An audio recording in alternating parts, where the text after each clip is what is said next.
के लिए जो रेस्पिरेटरी सिस्टम है, बच्चों की जो रेस्पिरेटरी सिस्टम है, उसका हेल्थ किस तरीके से इम्प्रूव कर सकते हैं, उनको किस तरीके के तकलीफ होते हैं, क्यों होते हैं, उनसे कैसे बचा जाए, क्या चीजें हम इस्तेमाल कर सकते हैं, और खास करके एयर प्योरीफायर क्यों जरूरी है और कैसे काम करता है और कैसे मदद मिलेगा। मैं आपको ये कुछ इंफॉर्मेशन देना चाहता हूँ। ये आप देख सकते हैं आपके स्क्रीन के ऊपर, ये है हमारा रेस्पिरेटरी सिस्टम।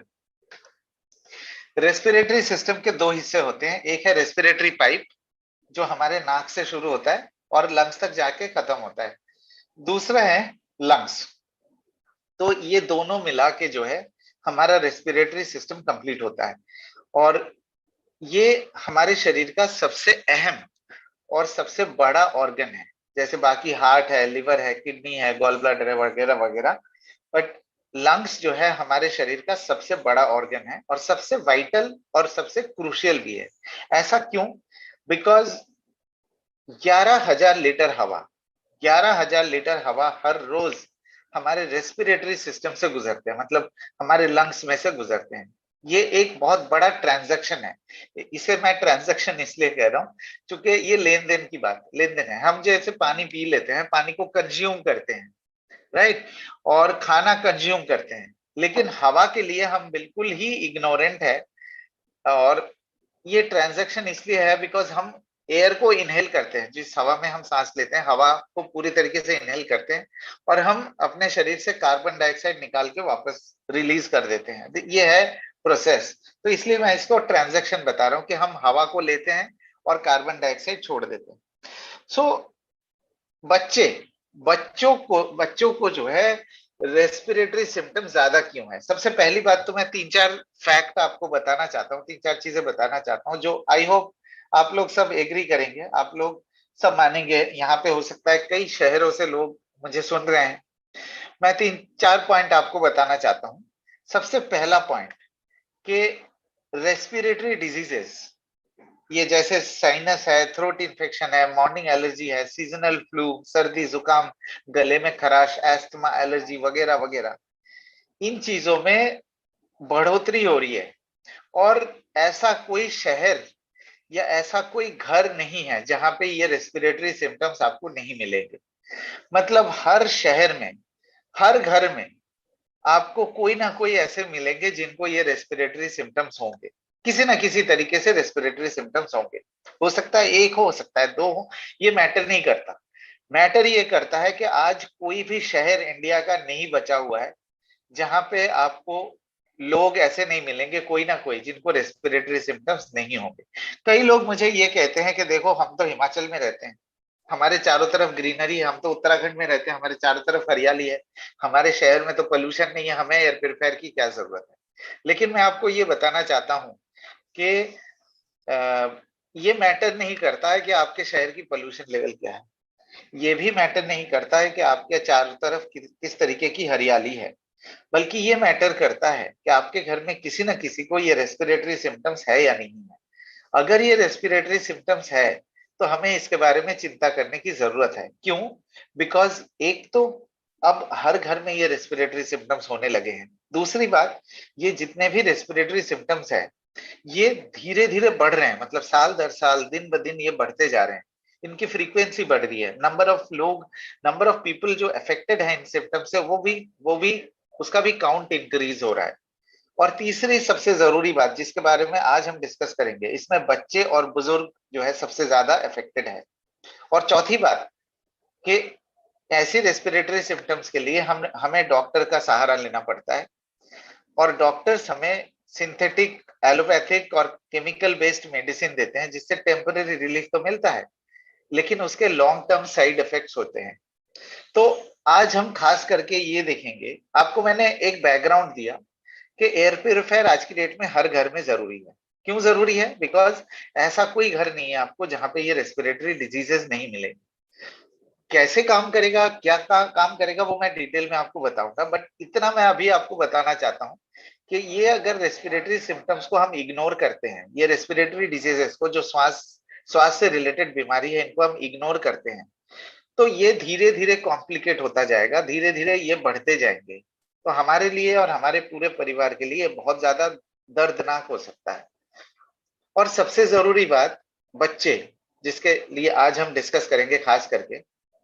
अब हम ये देखते हैं कि आपको ये बहुत अच्छे तरीके से पता है कि बच्चे ज्यादा अफेक्टेड है, और बच्चों को मतलब साल में कम से कम 4 से 5 बार डॉक्टर के पास लेके जाना पड़ता है इन्हीं चीजों के लिए। और वो दवाई देते हैं, वो दवाई पता नहीं एंटीबायोटिक होता है या जो भी होता है, वो किसी ना किसी तरीके से तो नुकसान करता ही है ना बच्चों के सिस्टम को, बच्चों के बॉडी को। तो थोड़ा सा बैकग्राउंड देखते हैं हम लोग कि बच्चों के लिए सही तरीके की हवा क्यों जरूरी है।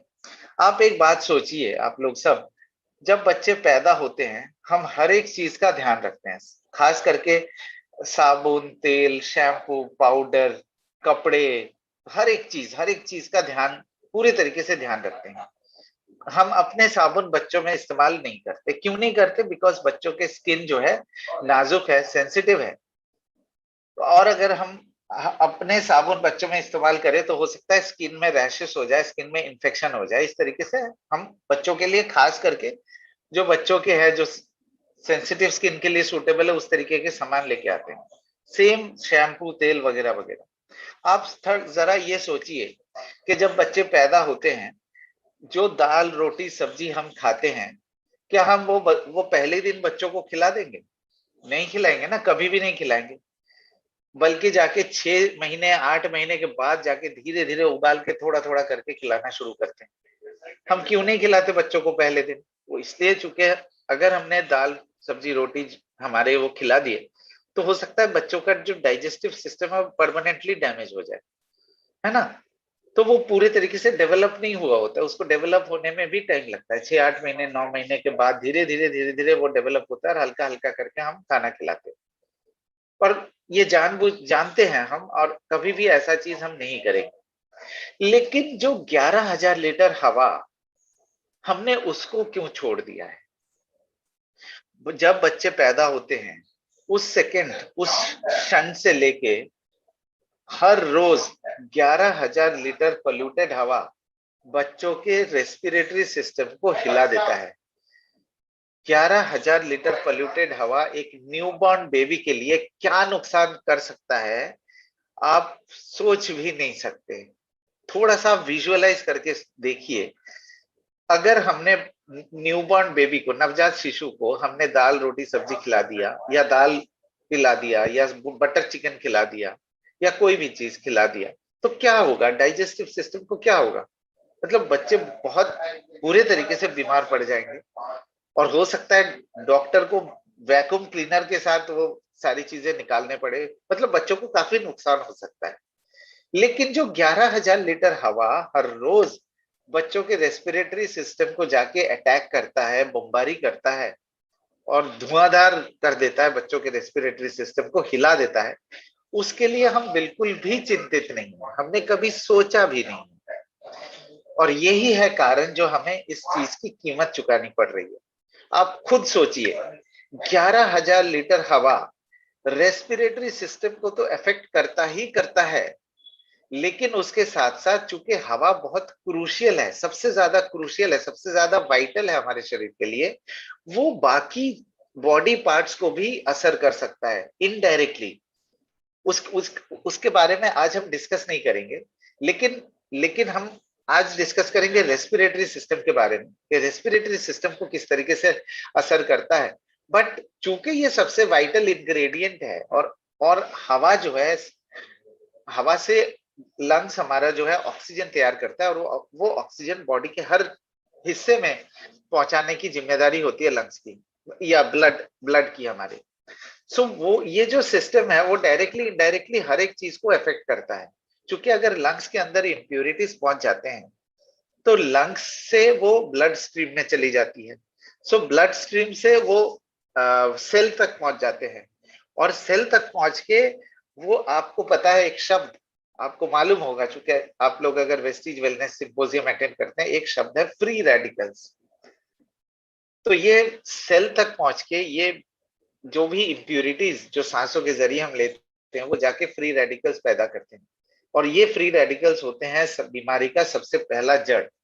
तो आज हम इसके बारे में बात नहीं करेंगे। अगर आपको फ्री रेडिकल्स के बारे में जानना है तो आप वेस्टीज वेलनेस सिंपोजियम अटेंड करिए, आपको बहुत डिटेल में जानकारी मिलेगी। फ्री रेडिकल्स क्या होता है, कैसे होते हैं, कैसे पैदा होते हैं, उसको किस तरीके से निकाला जा सकता है, क्या करना चाहिए हमें। बट इतना मैं आपको जरूर बता सकता हूं कि फ्री रेडिकल्स को प्रोड्यूस करने में बॉडी के अंदर अगर आप सही ढंग से अपने एयर का देखभाल करेंगे तो एक बहुत मददगार साबित हो सकता है। यस, फ्री रेडिकल्स को निकालने के लिए, रिड्यूस करने के लिए बहुत सारे एंटीऑक्सीडेंट्स अवेलेबल है। बहुत सारे हमारे एंटीऑक्सीडेंट्स है वेस्टेज के लाइनअप में, आप उसको भी इस्तेमाल करिए। But air purifier definitely indirectly मदद करता है फ्री रेडिकल्स को रिड्यूस करने में। सो ये है बैकग्राउंड कि बच्चे क्यों ज्यादा बार बीमार होते हैं, बिकॉज उनकी अगर बाहर की स्किन नाजुक होंगे तो आप सोच सकते हैं जो अंदर के रेस्पिरेटरी सिस्टम है वो तो सुपर सुपर सुपर नाजुक होगा ना। तो 11,000 लीटर पोल्यूटेड हवा, आप साबुन का तो ध्यान रखते हैं लेकिन जो 11,000 लीटर पोल्यूटेड हवा लंग्स के अंदर जा रहा है, रेस्पिरेटरी सिस्टम में जा रहा है नाजुक से, उसका हमने ध्यान नहीं रखा। और इस वजह से डॉक्टरों का विजिट बढ़ जाता है बच्चों के लिए। ये कोई डिनाई नहीं कर सकता कि बच्चों को लेके किसी भी शहर में कोई भी क्यों ना हो, 4-5 बार जो है कॉमन हो गया है, कॉमन हो गया है। अब ये सिचुएशन में, इस सिचुएशन में बच्चों के ओवरऑल डेवलपमेंट में असर पड़ सकता है। जैसे मैंने कहा, एयर सबसे ज्यादा वाइटल इंग्रेडिएंट है। अगर एयर ही पोल्यूटेड होंगे तो हमारे बॉडी के जो रिसोर्स है वो पूरी तरीके से हवा के अंदर की इंप्योरिटीज को निकालने में लग जाएगा, जिससे जो रिसोर्स हमें बॉडी की बाकी चीजों के डेवलपमेंट के लिए चाहिए वो आपको अवेलेबल नहीं हो पाएंगे। ठीक है ना। तो ये है कॉन्सेप्ट, ये है वजह जो है बच्चे बार बार बीमार पड़ते हैं। तो इसका सोल्यूशन क्या है आज की डेट में? ये जो है 24 घंटे बच्चे, खास करके न्यूबॉर्न बेबीज, खास करके मैं 0 to 3 years और 3 to 9 years, चूंकि 8 से 9 साल लग जाते हैं प्रॉपर तरीके से बच्चों के ऑर्गन्स को डेवलप होने में।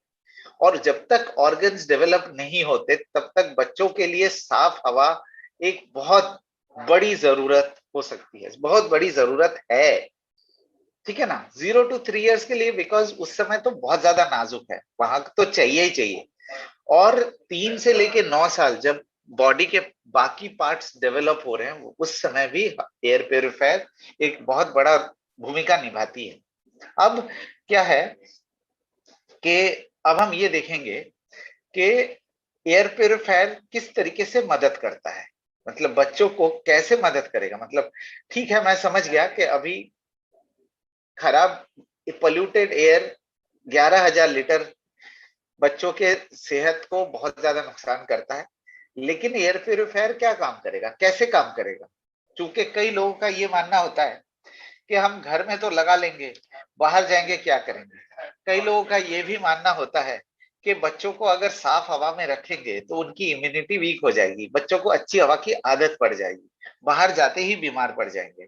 तो इस चीज को कैसे हैंडल करना है और एयर प्योरीफायर किस तरीके से मदद करता है, मैं अब आपको एक छोटे से एग्जाम्पल के जरिए बताना चाहूंगा। और ये एग्जाम्पल जो है आप अपने स्क्रीन के ऊपर देख सकते हैं, एक गंदे नाली का फोटो है। मान लीजिए इसके पास से हमें निकलना है, पास से हमें गुजरना है, और आपको गुजरने में लगभग 1.5 से 2 मिनट का समय लगता है। और इस समय 1.5 से 2 मिनट के समय हम अपने सांस को तो रोक नहीं सकते, हमें हर 6 सेकंड में सांस लेना पड़ता है, लेना ही पड़ता है, हर 6 सेकंड में हम सांस लेते हैं। सो ये जो 1.5 से 2 मिनट का समय है, हमें सांसें तो लेनी है, और हमें यह भी मालूम है कि गंदे नाली के पास से अगर हम गुजरेंगे तो यहाँ पे जर्म्स है, इन्फेक्शन है, स्मेल है।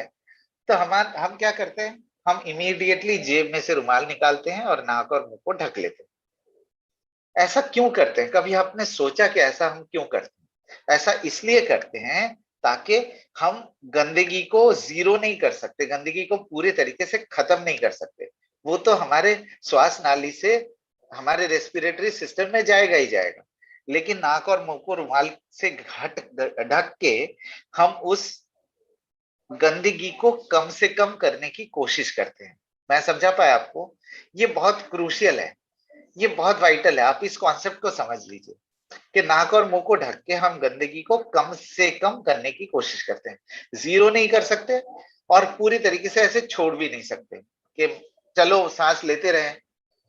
सांस लेते रहेंगे तो ऑब्वियस बात है कि गंदगी ज्यादा से ज्यादा आएगी, लेकिन नाक और मुंह को ढक के हम उसे कम करने की कोशिश करते हैं। एयर प्यूरिफायर भी ठीक इसी तरीके से काम करता है। अब मान लीजिए बच्चे जो है 11,000 लीटर हवा without protection, without air purifier, मान लीजिए 10 सिगरेट जितना नुकसान कर सकता है। मैं एग्जाम्पल के तौर पे बता रहा हूँ, वैसे तो एक भी सिगरेट नुकसान देता है, इसको आप लिटरली मत लीजिए, इसको एक प्योरली एक एग्जाम्पल के तौर पे लीजिए कि 11,000 लीटर हवा without air purifier, without any protection, अगर 10 सिगरेट जितना नुकसान शरीर को कर सकता है, आप अगर एयर प्यूरिफायर का इस्तेमाल करते हैं, खास करके उस जगह जहां पे हम सबसे ज्यादा समय रहते हैं, और वो है हमारा बेडरूम। बेडरूम एक ऐसी जगह है जहां पे लगभग 8 से 10 घंटे रहते हैं, और जो नवजात शिशु है वो तो लगभग 24 घंटे ही एक या दो कमरे में रहते हैं। तो अगर ज्यादा से ज्यादा समय आप एयर प्यूरिफायर एनवायरनमेंट में रखेंगे, तो एयर प्यूरिफायर क्या करता है, एक साफ वातावरण क्रिएट करता है, साफ वातावरण तैयार करता है आपके आसपास, बच्चों के आसपास, जिसके कारण बच्चों के सांस के जरिए जहरीले पदार्थ कम से कम जाएंगे, इम्प्यूरिटीज कम से कम जाएंगे। मतलब ये समझ लीजिए कि अगर एयर प्यूरिफायर वाले रूम में आप 8-10 घंटे मिनिमम रहते हैं, मतलब 8 घंटे मिनिमम रहते हैं, तो जहर की मात्रा कम हो सकती है। मतलब 10 सिगरेट जो नुकसान दे रहा था विदाउट एयर प्यूरिफायर, अब उसको 5 सिगरेट तक लेके आ सकते हैं। मतलब ये है कॉन्सेप्ट। मतलब ये मैं सिगरेट का एग्जांपल इसलिए दे रहा हूं ताकि मैं आपको समझा पाऊं कॉन्सेप्ट, कि आप 24 घंटे में विदाउट प्रोटेक्शन, आज गंदगी पूरे शरीर के अंदर जा रही है, और अगर आप एयर प्यूरिफायर का इस्तेमाल करते हैं तो उससे हम गंदगी को कम कर सकते हैं, मतलब 10 सिगरेट से 5 सिगरेट तक लेके आ सकते हैं। जिससे क्या होगा कि जब इम्प्यूरिटीज की लेवल कम हो जाएगी तो हमारी इम्यूनिटी सिस्टम को काम करने का मौका मिलेगा, मतलब इम्यूनिटी सिस्टम को रेस्ट करने का मौका मिलेगा और इम्यूनिटी सिस्टम को डेवलप होने का मौका मिलेगा। क्योंकि अगर आप 24 घंटे इम्यूनिटी सिस्टम से काम कराएंगे, इम्यूनिटी सिस्टम थक जाएगी, और थकने के कारण हर एक चीज पे रिस्पॉन्स देना शुरू कर देता है, हर एक चीज पे रिएक्शन देना शुरू कर देता है। ऊपर से जो दवाई बच्चों को, मैंने देखा है बच्चों को नेबुलाइजर दिया जाता है। आपको पता है नेबुलाइजर क्या होता है? नेबुलाइजर से एक स्टीम सांसों के जरिए दी जाती है।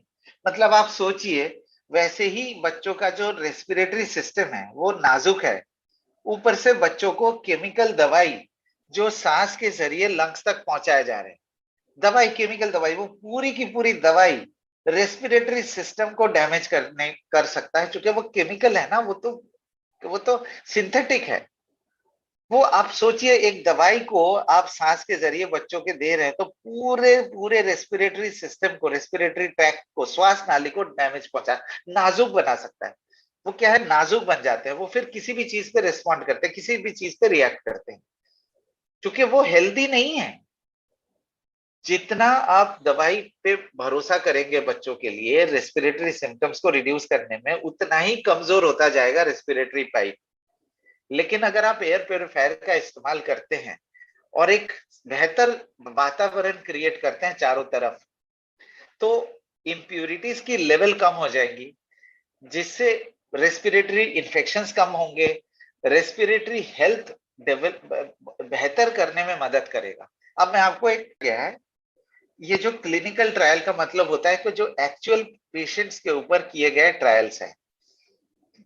तो आपको मालूम है हमारे plasma cluster technology airway inflammation को रिड्यूस करता है। ये बहुत बड़ी बात है।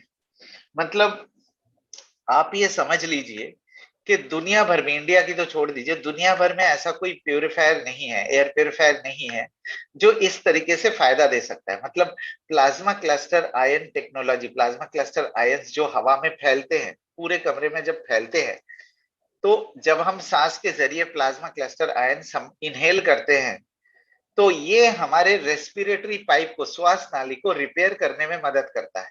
एक तरफ जो नेबुलाइजर है वो केमिकली, सिंथेटिकली हमारे रेस्पिरेटरी पाइप को, श्वास नाली को और ज्यादा नाजुक बना देते, और ज्यादा सेंसिटिव बना देते हैं, क्योंकि वो एक परत क्रिएट करता है जो आर्टिफिशियल है, और वो धीरे धीरे उसके दीवार को, जो श्वास नाली की दीवार है, उसको नुकसान करने लगता है।